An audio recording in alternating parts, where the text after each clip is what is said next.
Sandhya Prasad. So their question is, hi David, from your perspective as a Canadian, what do you see as the US's practical next steps with gun control slash reform? All right, that's a good question. So here's the main issue with gun control and the US. There are so many guns. There are too many guns. I think, what's the estimate? There's like more guns than there are people in the US right now.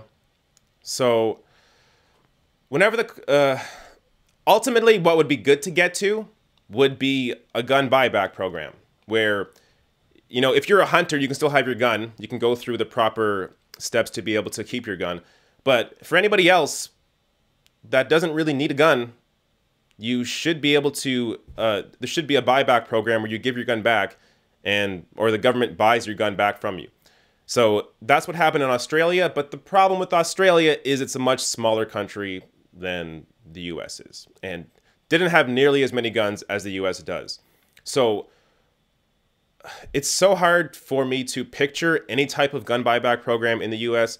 But so in terms of next steps, practical next steps for gun control reform, I mean, banning the AR-15 makes a lot of sense to me. Banning semi-automatic rifles, military-style weapons, I don't know why people need those. They don't. If you're using an AR-15 to hunt a deer, then you got problems. You maybe shouldn't be using that gun. So there is no reason for any person in the US to own an assault rifle or a semi-automatic rifle. So a ban there makes sense. Now, in terms of the next steps to how to achieve that, you have to elect people that want to implement that. So this is the problem. But I think there is some change on the horizon. And, obviously, in addition to a ban on the AR-15, I think it makes sense to have stricter background checks and everything else that comes with that.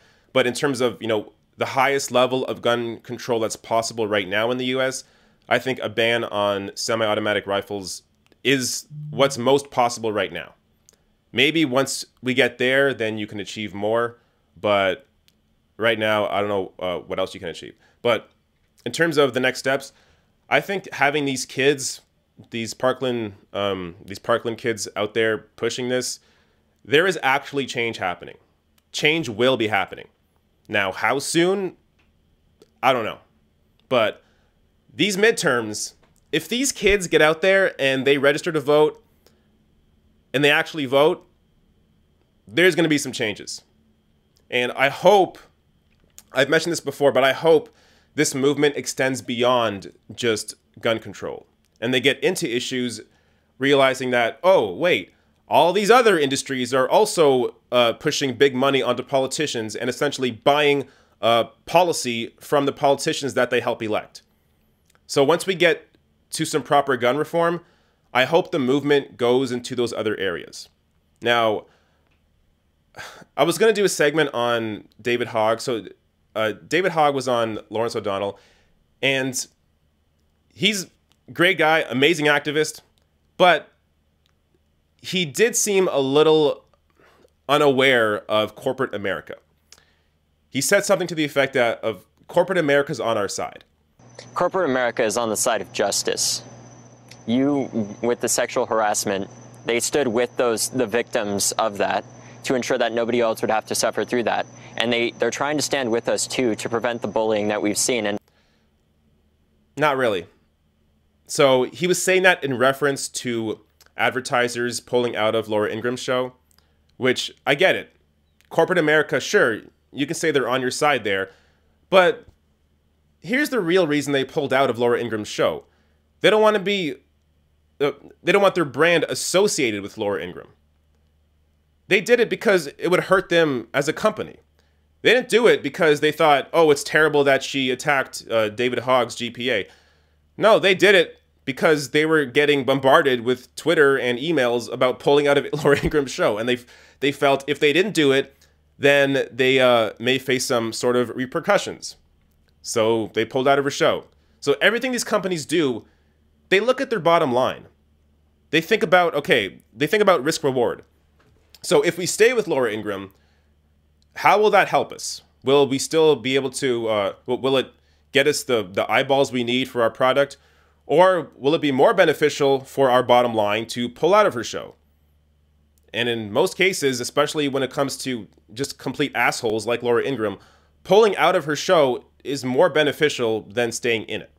And that's what they decided to do. But that's why this movement needs to move past just gun control. The only thing that can stop a bad guy with a gun is a good guy with a bazooka. Smiley face. I assume this person's joking, but this reminds me of another point I want to make on gun control. So people always say, oh, having a gun is a Second Amendment right.